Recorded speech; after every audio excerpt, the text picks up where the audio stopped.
30,000 federal workers, making more than any U.S. state governor.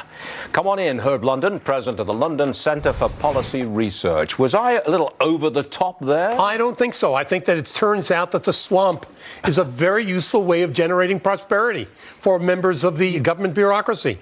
I think that it is truly outrageous that we have these people in government who are earning that much money. I understand there's a need for bureaucracy, but what we've seen is a kind of dramatic increase in the number of bureaucrats working in Washington, D.C., in part because this becomes a way of extending the role of government.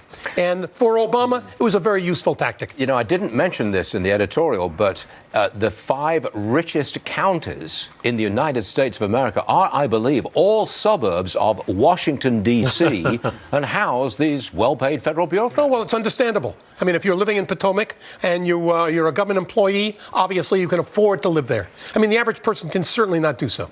Herb, what do you say? A correction in the near future? Well, I think the correction is likely. I think there's no question about that. But I have a somewhat more optimistic view about the market.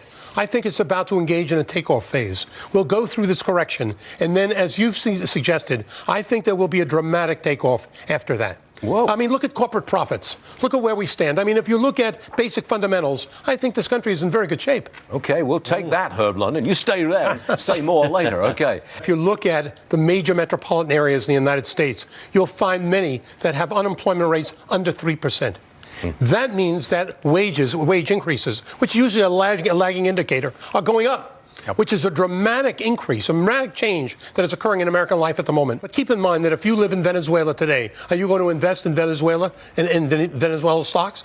Or would you consider Bitcoin?